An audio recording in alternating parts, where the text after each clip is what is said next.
Halo semuanya, aku Kak Alia. Di sini kita akan belajar struktur dan fungsi sel.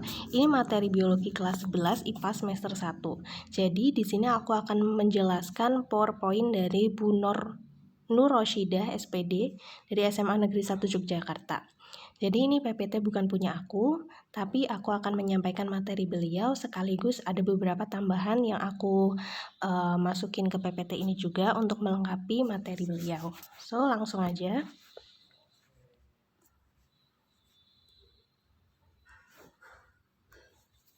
Jadi, sel merupakan unit terkecil dan fungsional dari makhluk hidup.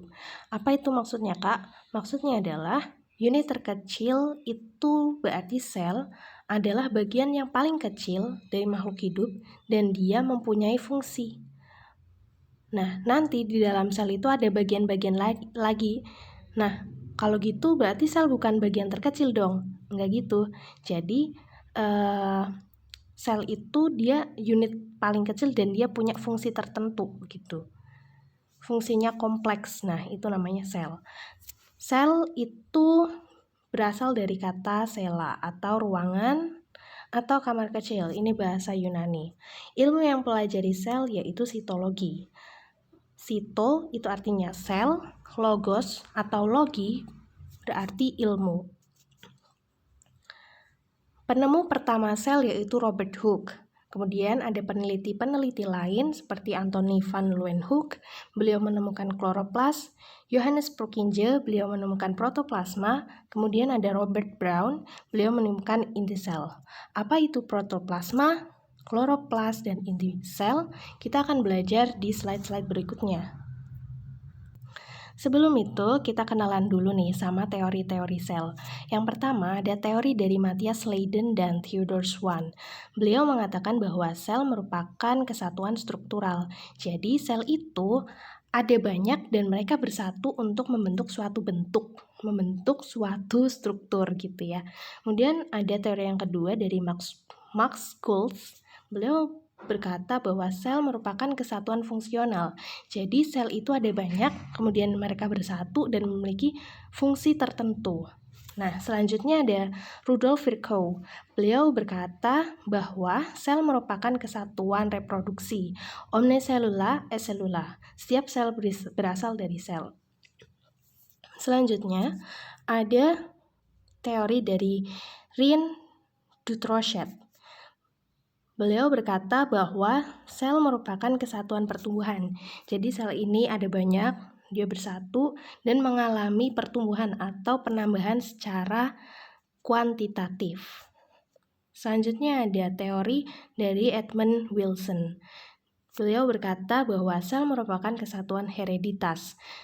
Jadi sel ini ada banyak, terus mereka bersatu dan mengalami penurunan sifat. Itu hereditas itu nama lain dari penurunan sifat atau pewarisan sifat. Itu ya. Nah, selanjutnya kita belajar struktur sel. Di biologi sel kita tahu ada dua jenis sel secara umum, ada sel prokariotik dan sel eukariotik. Sel prokariotik itu contohnya ada di bakteri sama ada di ganggang alga biru ya. Ganggang alga biru atau cyanobacteria. Kemudian di sel eukariotik itu contohnya ada sel-sel hewan, kemudian ada sel tumbuhan itu. Kebetulan di sini yang dikasih contohnya itu ini sel hewan. Terus ini sel bakteri. Kita akan belajar secara sekilasnya aja ya di sini. Di sini ada ribosom. Ribosom itu dia protein. Secara simpelnya gitu. Terus di sini ada nukleoid. Nukleoid itu materi genetik dari si bakteri. Kemudian ada pilus atau filus ya. Filus dia berfungsi untuk menempel pada substrat atau menempel pada sesuatu. Kemudian ada flagellum, dia berfungsi untuk pergerakan si bakteri. Kemudian ada plasmambran, dia berfungsi untuk melindungi isi dari membran itu sendiri. Kemudian ada cell wall atau dinding sel, berfungsi untuk melindungi membran sel dan isinya. Kemudian ada kapsul, dia berarti melindungi bagian yang di bawah-bawahnya. Jadi urutannya yang paling dari luar itu kapsul, terus sel wall, terus plasma membran. Nah, kalau sel eukariotik lebih kompleks lagi. Nah, ini nanti kita akan belajar secara rincinya di slide-slide selanjutnya. Cuman, yang jadi perbedaan sangat besar dari sel prokariotik dan sel eukariotik adalah ada dan tidaknya membran inti. Membran inti itu apa, Kak? Membran inti itu berarti selubung yang menyelimuti inti sel. Nah, di sini ada inti sel sel eukariotik tuh ini, nukleus. Nah, nukleus kita tahu di sini kan ada yang bulat bolong-bolong ini kan. Nah, itu membrannya atau selubungnya. Jadi kalau di sel eukariotik mereka punya membran inti, membran yang menyelimuti inti selnya. Sedangkan di sel di sel prokariotik ini inti selnya ya, nukleoid. Kalau di prokariotik namanya nukleoid, kalau di eukariotik namanya nukleus. Sama-sama inti sel. Nah, kalau di sini kita tahu nukleoid ini nggak ada selubungnya. Nah, itu dia perbedaan utama yang membedakan prokariotik dan eukariotik. Oke, lanjut. Sekarang kita belajar tentang sel prokariotik. Sel ini tidak memiliki membran inti. Tadi ya udah dijelasin, dan tidak memiliki sistem endomembran. Apa itu sistem endomembran? Nanti kita balik lagi ya. Jadi kalau kita cermatin, di sini ada organel-organel di dalam sel kayak mitokondria, sentriol, terus ada sitosol. Mereka itu memiliki membran. Nih, kita lihat kan mitokondria, dia ada selubungnya gitu. Nah, sedangkan di sel prokariotik dia nggak punya organel yang wujud nyata karena dia nggak punya membran gitu. Jadi bentuknya ya melebur gitu aja. Nah, itu yang dimaksud dengan tidak memiliki sistem endomembran. Tadi udah disebut juga apa contohnya sel prokariotik, yaitu bakteri dan alga hijau biru atau cyanobacteria. Kemudian kita akan bahas tentang bakteri nih. Bakteri itu punya bagian-bagian, tadi udah disebut ya, dinding sel. Dinding selnya itu bisa terdiri dari peptidoglikan, polisakarida, lemak, dan protein. Ada juga yang bahannya itu lipopolisakarida. Nah, dinding sel kalau di sini kita lihat cell wall. Nih ya, yang warnanya coklat. Dia berfungsi untuk melindungi dan memberi bentuk tubuh bakteri itu. Selanjutnya ada membran plasma.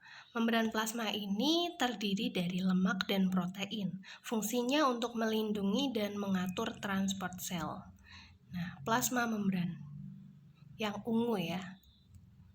Oke. Oh ya, sebelumnya apa sih maksudnya transport sel? Transport sel itu berarti mekanisme perpindahan sesuatu di dalam sel gitu ya. Kita keep dulu. Selanjutnya, ketiga ada mesosom. Mesosom itu merupakan lekukan pada membran sel. Fungsinya untuk membelahan sel dan menghasilkan energi atau respirasi. Nanti kita akan belajar di sel eukariotik ada yang namanya mitokondria. Nah, mitokondria ini dia juga penghasil energi atau dia tuh organel respirasi. Kalau di eukariotik berfungsi untuk menghasilkan ATP. Nah, kalau di prokariotik nggak ada mitokondria tapi adanya mesosom. Tapi intinya sama, mereka sama-sama menghasilkan energi. Selanjutnya ada sitoplasma. Sitoplasma itu disusun oleh air, protein, lemak, mineral, dan enzim. Fungsinya untuk metabolisme sel. Jadi, sitoplasma itu ini, yang warna ungu-ungu ini. Jadi si warna ungu-ungu ini dia itu diselubungin sama yang namanya membran plasma yang sebenarnya tuh nggak kelihatan gitu. cuman dia ditunjuk aja paling luarnya gitu. Nah, sitoplasma tuh si ungu ini gitu. Nah, terus ribosom. Ribosom itu tadi ya, kita sebut dia protein. Fungsinya untuk sintesis protein. Jadi, gimana nih Kak maksudnya? Dia protein tapi berfungsi untuk sintesis protein. Jadi, nanti kalian sebenarnya akan belajar ini di sintesis protein dan replikasi DNA, itu materi anak kelas 3. Tapi di sini kita jelasin sedikit aja ya. Jadi, ribosom itu merupakan bagian dari sintesis protein. Sintesis protein itu pembuatan protein. Gitu. Nanti ada ribosom subunit besar sama subunit kecil kayak gitu. Terus ada materi genetik nih, DNA atau RNA. Nah, itu deoxyribose nucleic acid. Kalau RNA itu ribose nucleic acid.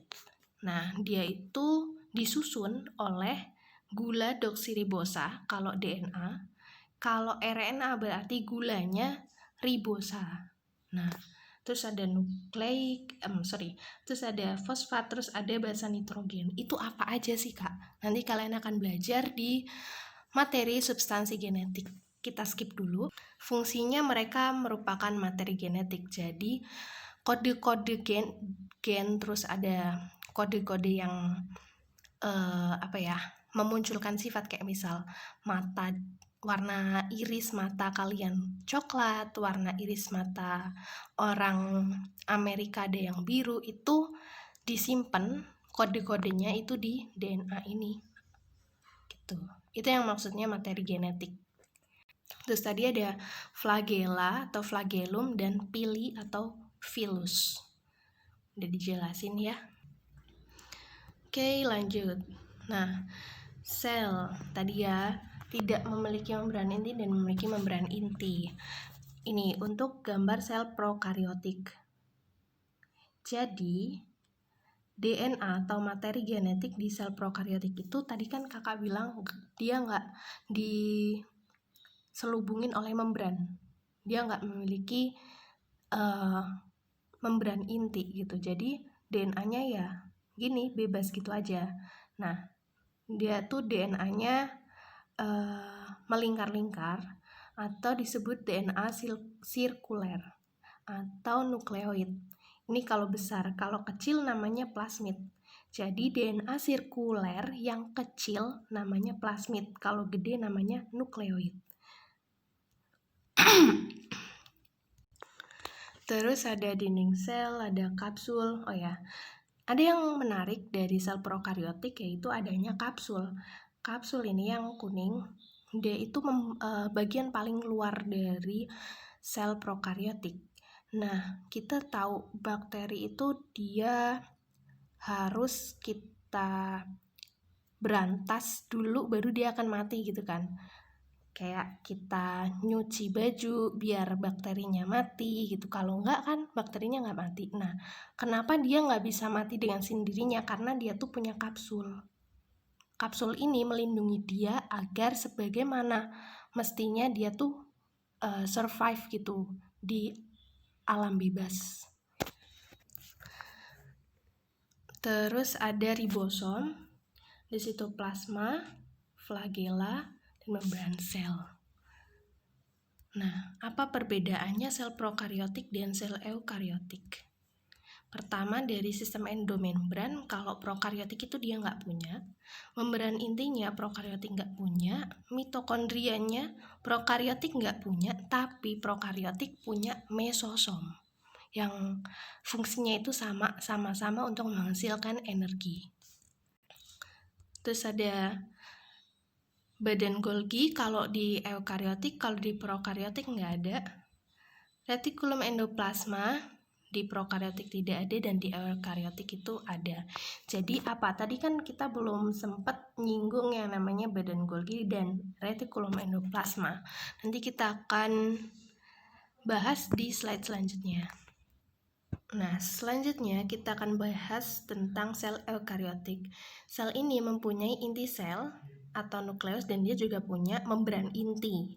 serta dia juga memiliki sistem endomembran karena organel-organelnya diselimuti atau diselubungi oleh membran gitu ya. Nanti kita akan bahas lebih lanjut. Untuk sel eukariotik ini contohnya ada sel hewan dan sel tumbuhan. Penyusunnya ada banyak, tapi secara singkat bisa disimpulkan ada 3 penyusun utama. Yang pertama membran sel, yang kedua sitoplasma, dan yang ketiga organel sel. Nah, yang pertama ada nukleus.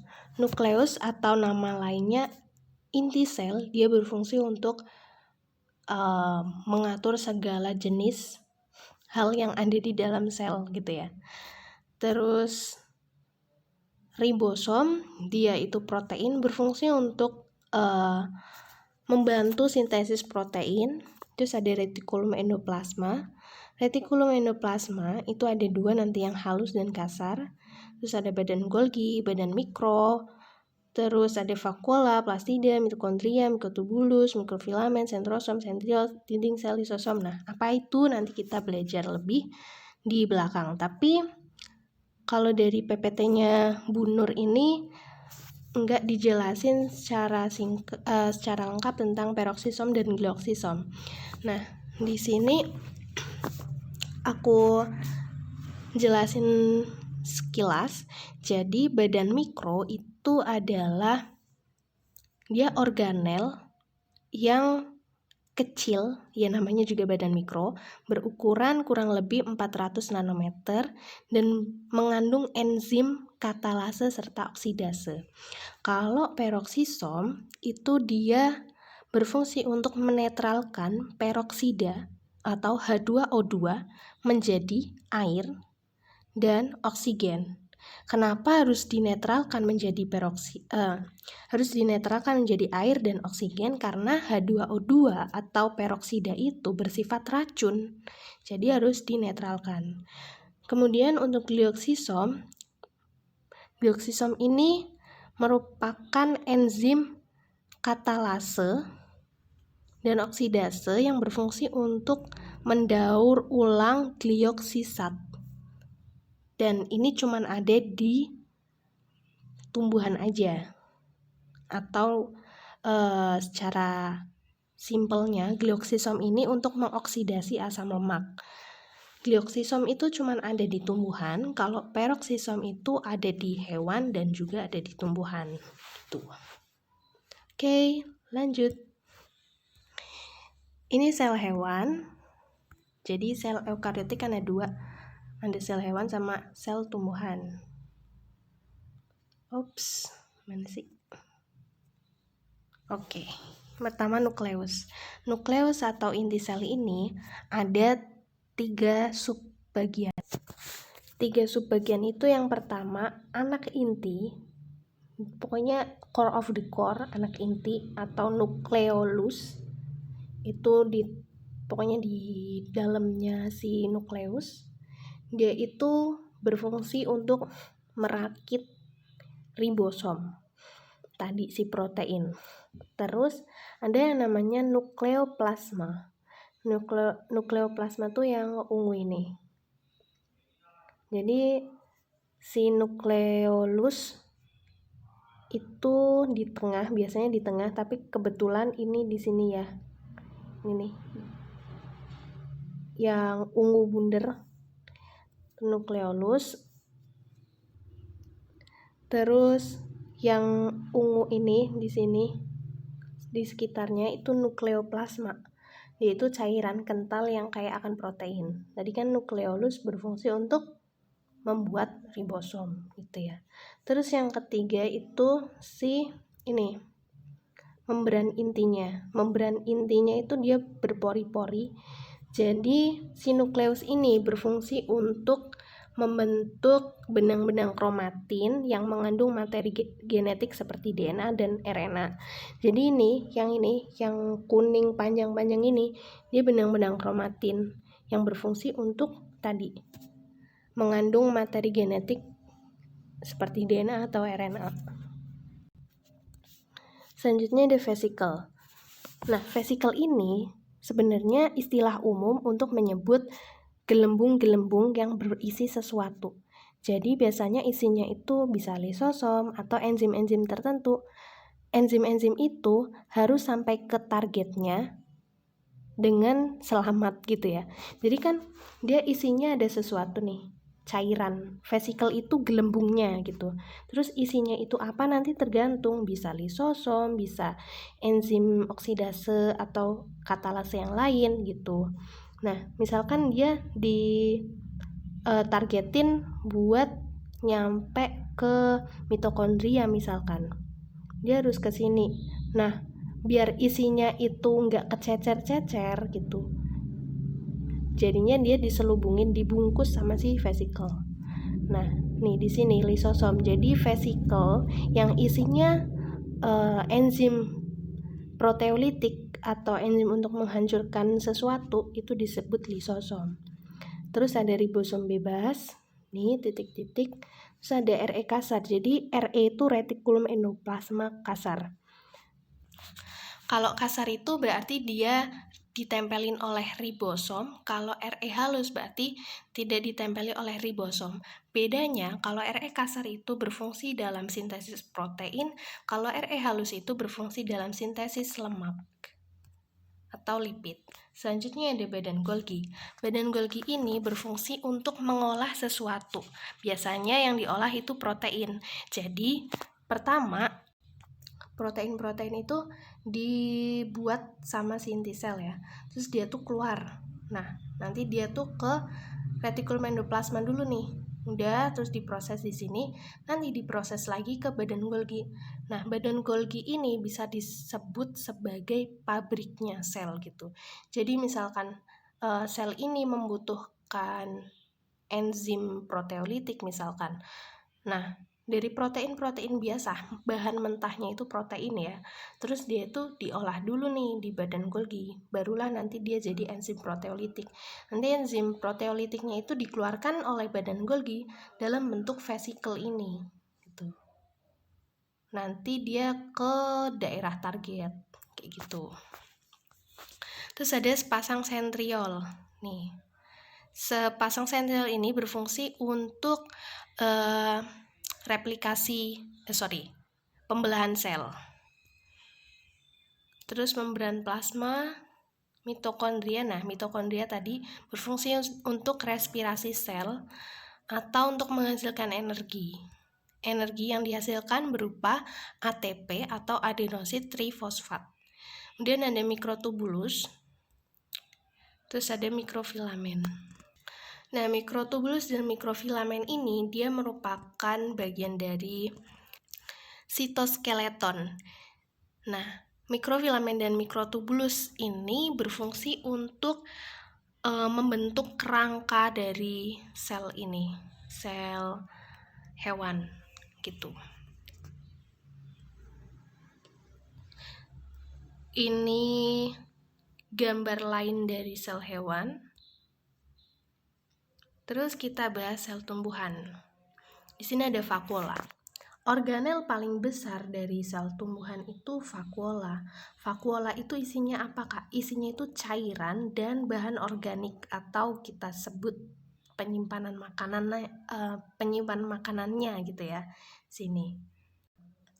Nah, si vakuola ini dia itu berperan dalam menyeimbangkan tekanan air yang ada di dalam tumbuhan gitu.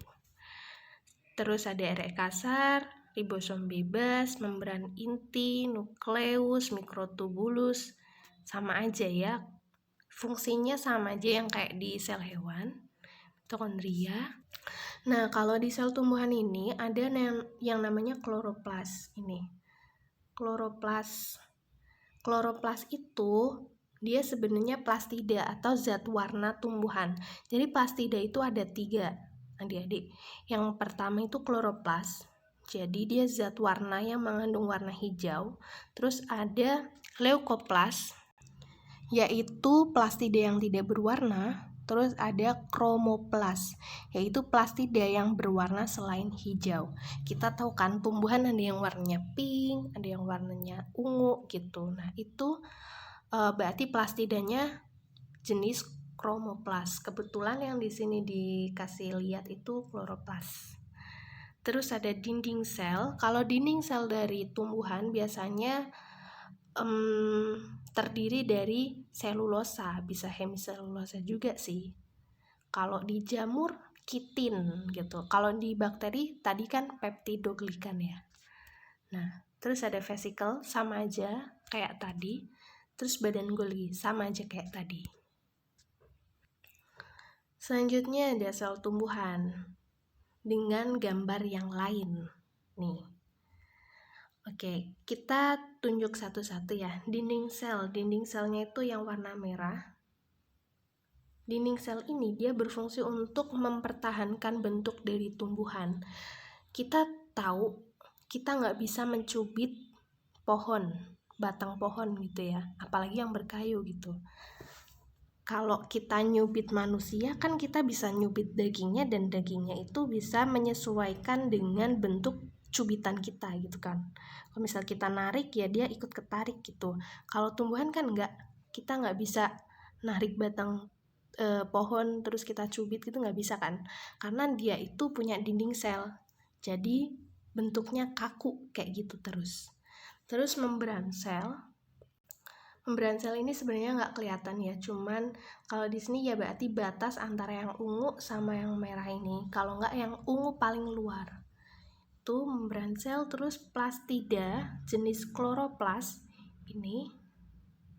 Terus reticulum endoplasma ini RE kasar sama RE halus nih yang nggak ada ribosomnya, RE halus. Terus badan Golgi ini. Terus vakuola nih yang paling gede.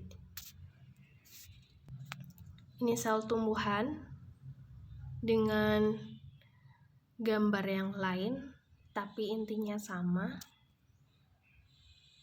Nah, terus kalau untuk macam-macam sel di daun dikotil gini ya, nggak akan aku bahas lebih detail gitu ya, karena sama aja dan bisa dipelajari sendiri. Ini jaringan tiang atau palisade, terus xilem, phloem gitu, bisa dipelajari sendiri. Nah, kita akan bahas membran sel. Membran sel ini tersusun dari lemak dan protein. Lemaknya jenis fosfolipid, glikolipid, sterol, dan lain sebagainya. Kalau proteinnya glikoprotein. Nah, lemak dan protein ini bersatu jadi lipoprotein. Ketebalannya sekian. Terus lemak dan protein ini selalu bergerak, atau dia itu sesuai dengan teori membran mozaik cair. Jadi ini tuh nama sebuah teori deh. Teori membran mozaik cair. Nah, apa itu teori membran mozaik cair? Teori membran mozaik cair itu menyebutkan bahwa protein itu ada di dua membran. Jadi protein itu ada sebagian atau seluruhnya itu di dalam membran. Belum kebayang ya karena kalian belum lihat gambarnya. Jadi teori, for your information aja, nice to know. Jadi teori tentang struktur membran sel itu sebenarnya ada 3. Yang pertama ada teori membran unit, terus yang kedua ada teori subunit, dan yang ketiga ada teori mozaik cair. Nah, yang dipakai oleh masyarakat sekarang itu yang dipercaya yang benar itu adalah teori mozaik cair. Nah, kalau misal kalian kepo apa itu teori membran unit dan membran subunit, kalian bisa searching sendiri. Terus sifat dari membran sel ini semi-permeable.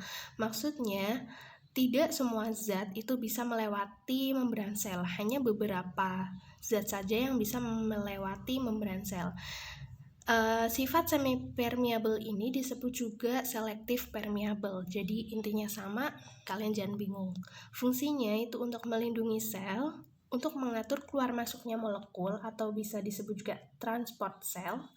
Kemudian untuk menerima rangsangan dari luar. Jadi yang menerima rangsangan dari luar itu ada reseptor. Jadi nanti di membran sel ada yang namanya reseptor berupa glikolipid dan glikoprotein. Kita akan belajar lebih lanjut. Terus yang keempat ada tempat terjadinya beberapa reaksi kimia. Oke, jadi ini yang dimaksudkan teori mozaik cair. Jadi beberapa sebagian atau seluruh protein itu ada di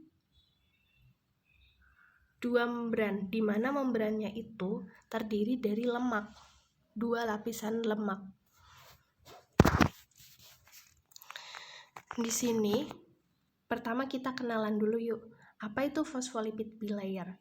B itu dua, layer itu lapisan ya. Dua lapisan fosfolipid. Fosfat itu yang ini, yang jendul ini fosfat. Terus yang bawahnya itu lipid. Nah, lipidnya itu jenis yang kolesterol. Terus di sini ada protein. Proteinnya tuh ada protein integral, protein yang tertanam, terus ada protein perifer, protein yang menempel di tepi, terus ada protein transmembran, protein yang menembus di kedua sisi membran. Ada di sini, ada di sini gitu. Fungsinya membran sel ini yaitu mengatur transport zat. Nah, ini di sini transport zat. Jadi ada zat yang dari luar sel, ada zat yang di dalam sel. Mereka keluar masuk itu diatur oleh membran sel. Terus membran sel melindungi sitoplasma dan isi sel. Terus terdiri dari phospholipid bilayer, terdapat protein integral dan protein perifer, serta ada juga mekanisme transport sel yang nanti kita akan bahas di akhir slide ya. Lanjut. Nah, ini adalah struktur phospholipid bilayer yang tadi kita udah bahas. Tadi kan aku bilang ya, ada fungsi membran sel yang berfungsi untuk menangkap rangsangan tertentu atau dia itu sebagai reseptor. Nah, reseptor itu nama lain dari apa ya? Penangkap sesuatu gitu. Biasanya berupa sinyal sih, kan rangsangan itu nama lainnya impuls. Bukan impuls tapi stimulus. Nah, nanti rangsangannya itu akan ditangkap oleh reseptor. Nah, kalau di membran plasma, reseptornya itu ada dua, glikolipid dan glikoprotein.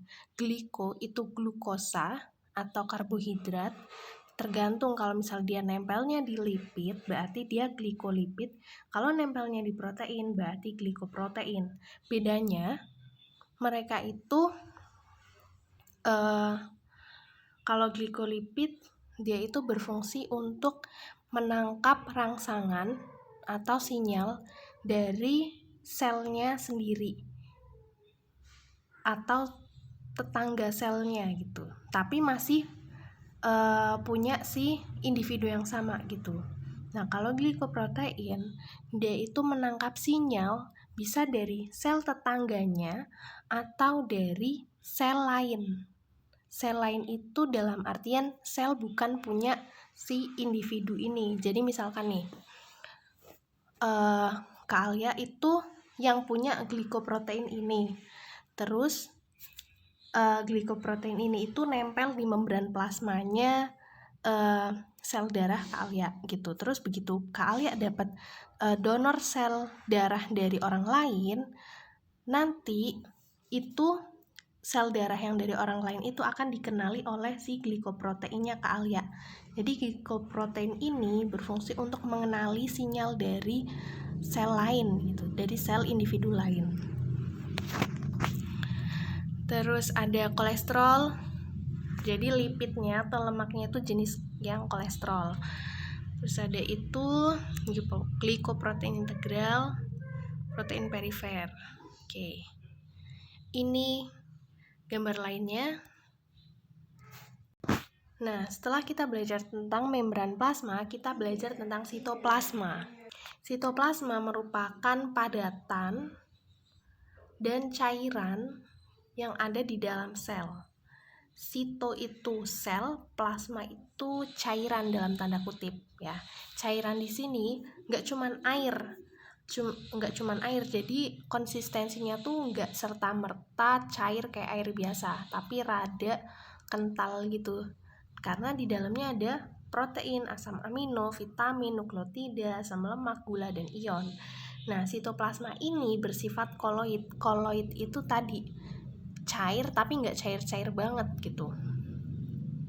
Nah, sifat dari koloid ini terjadi dengan gerak Brown, efek Tyndall, elektroforesis, gerak rotasi, dan lain sebagainya. Ini lebih ke kimia sih. Selanjutnya,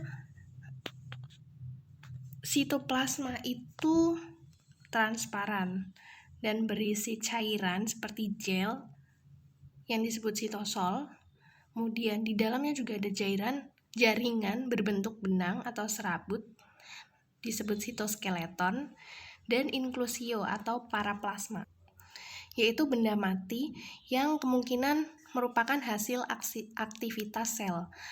Bisa berupa timbunan makanan, butiran sekresi, maupun pigmen.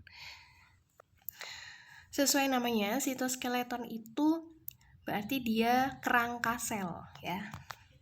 Terus fungsi sitoplasma itu sebagai tempat penyimpanan bahan kimia, tempat metabolisme, dan juga pertukaran zat.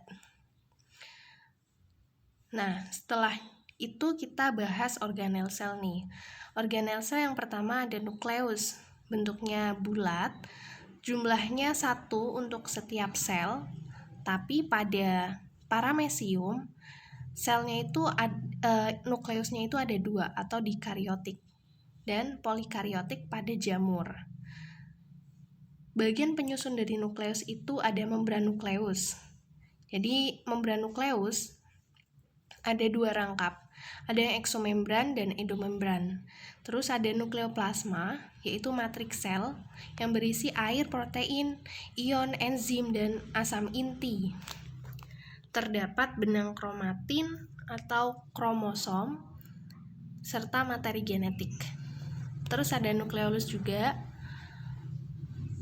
atau anak inti yang berfungsi untuk tadi transkripsi sel.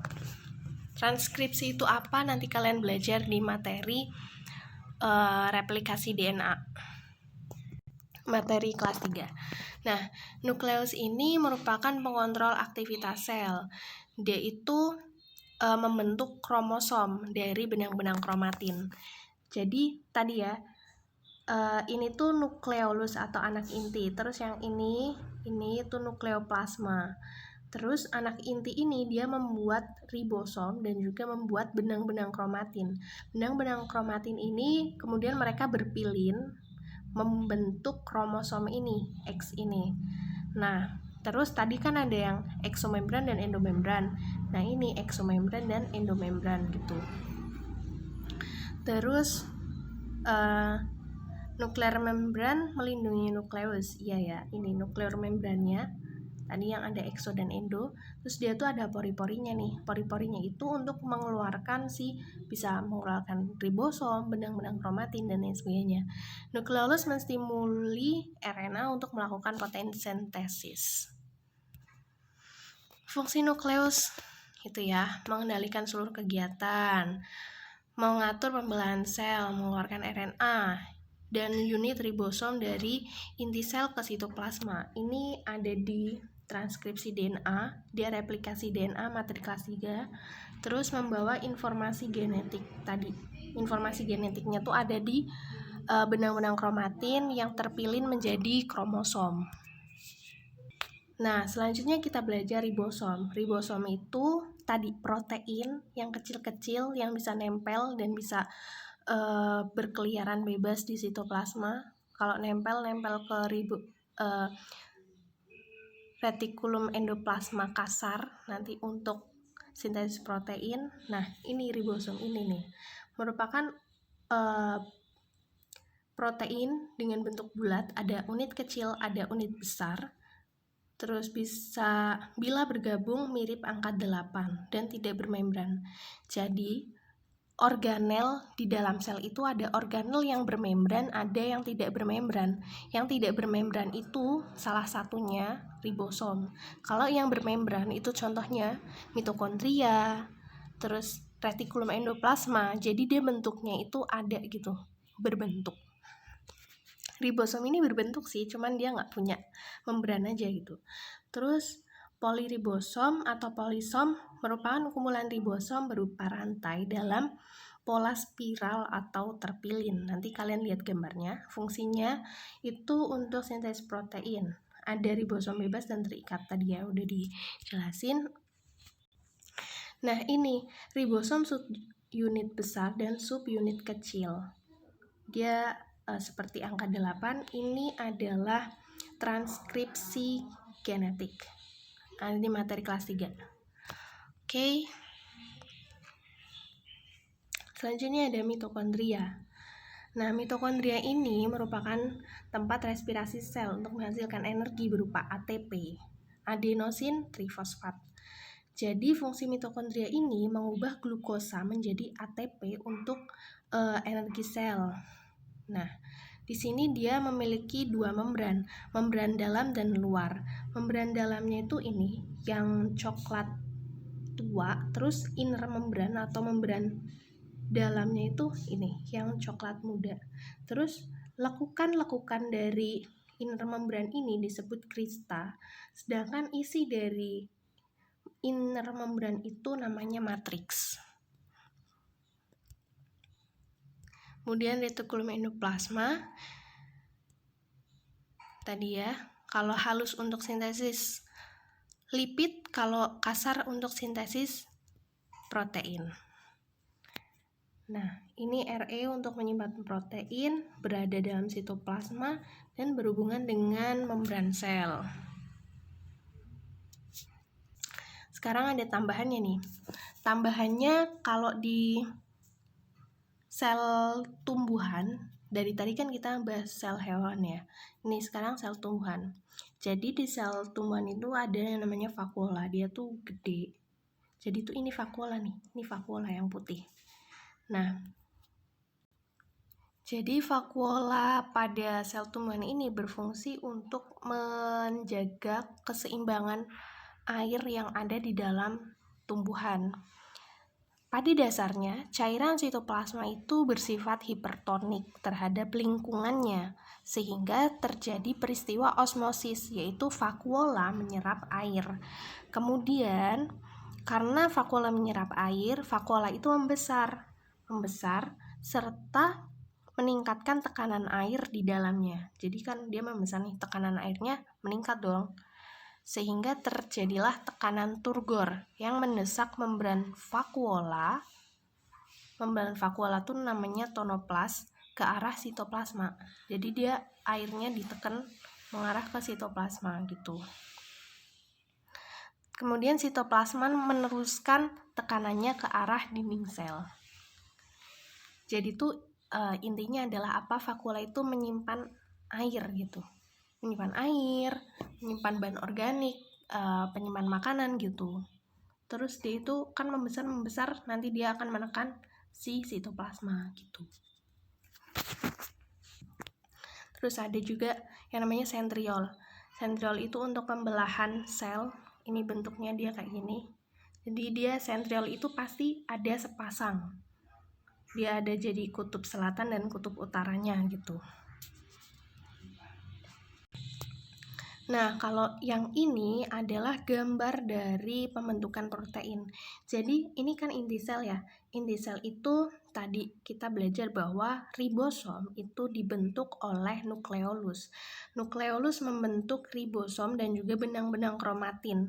Di mana benang-benang kromatin ini dia kemudian akan keluar melalui pori-pori, kemudian dia akan meninggalkan nukleus dan berikatan pada ribosom.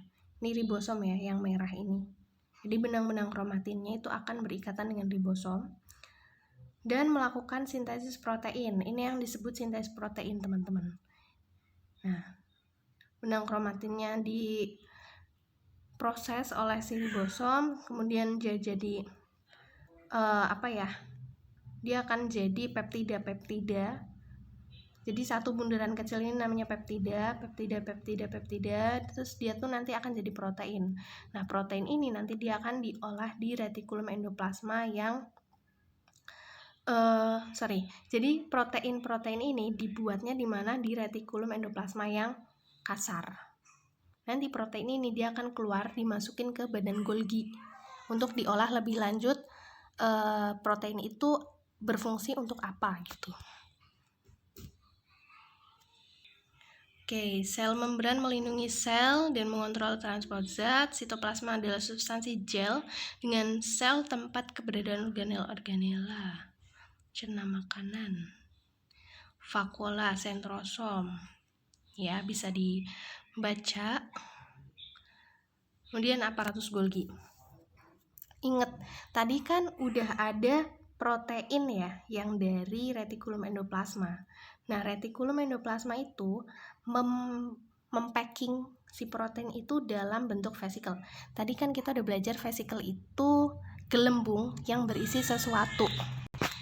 Nah, sesuatu ini dalam konteksnya saat ini adalah protein. Protein dibungkus oleh vesikel. Terus dia dimasukin ke badan Golgi. Jadi badan Golgi itu pabrik untuk mengolah protein menjadi sesuatu yang fungsional.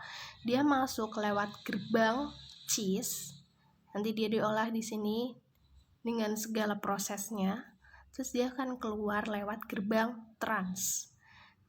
Lagi-lagi dia akan dibungkus oleh vesikel sampai dia mencapai targetnya gitu. Misal targetnya untuk menghancurkan mitokondria, ya udah berarti dia diselubungin vesikel sampai nyampe ke mitokondria.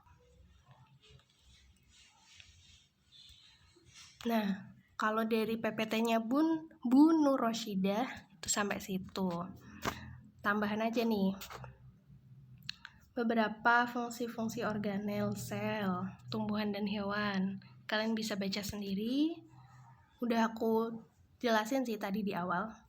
Terus ini perbedaannya sel tumbuhan dan sel hewan.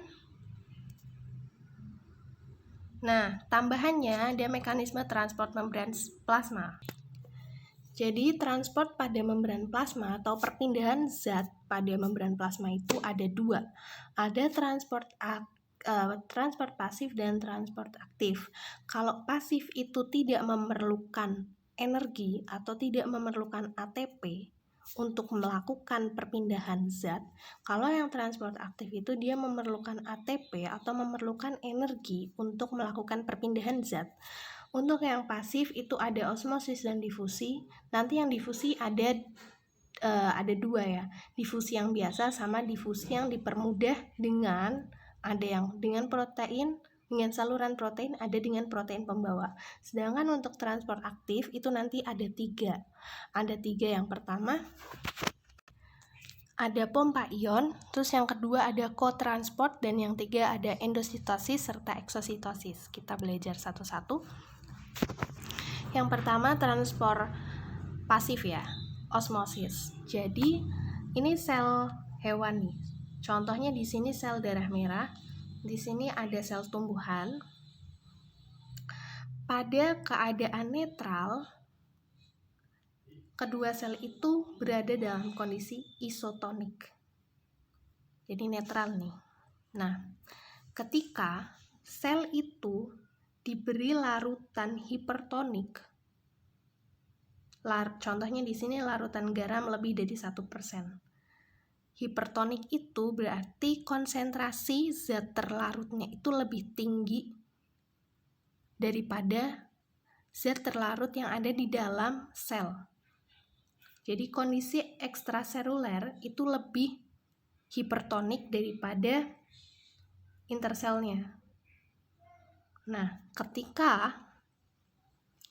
ketika konsentrasi zat terlarut di sekitar sel atau di luar sel itu lebih tinggi, maka yang akan terjadi adalah air yang ada di dalam sel itu akan keluar dan sel akan kehilangan air serta mengerut. Ini disebut krenasi.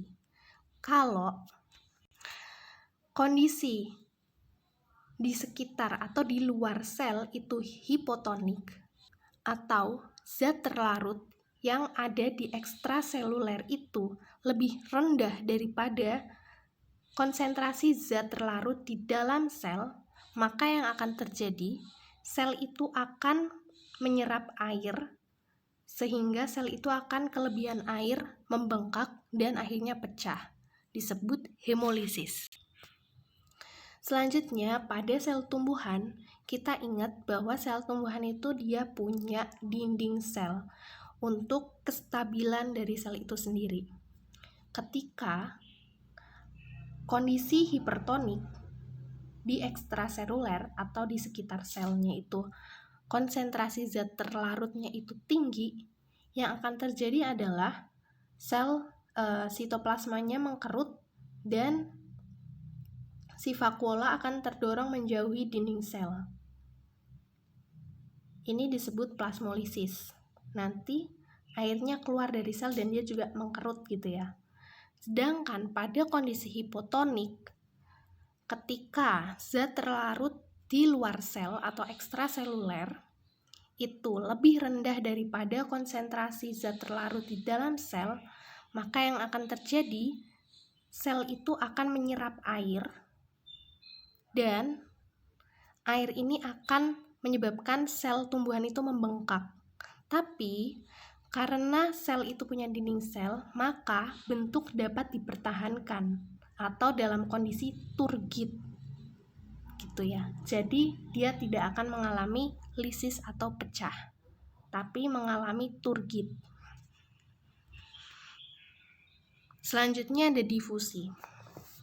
Difusi itu perpindahan zat dari yang konsentrasinya itu tinggi atau hipertonik ke hipotonik. Nah, contohnya tuh ini. Partikel tinta, kemudian dia akan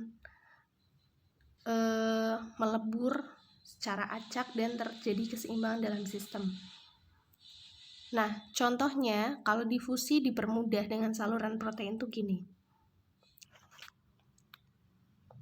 Misalkan nih, tadi kan contohnya tinta. Tinta nih, dia akan masuk ke dalam sel. Nah, dia akan lewatnya itu saluran protein ini. Gitu. Jadi dia terfasilitasi. Terfasilitasi itu ada dua, melalui saluran protein atau melalui protein pembawa. Kalau yang ini melalui saluran protein, kalau yang ini melalui protein pembawa. Ini kita ingat ini adalah protein transmembran ya. Nah, di sini contohnya itu glukosa. Glukosa dia mau masuk ke dalam sel, tapi dia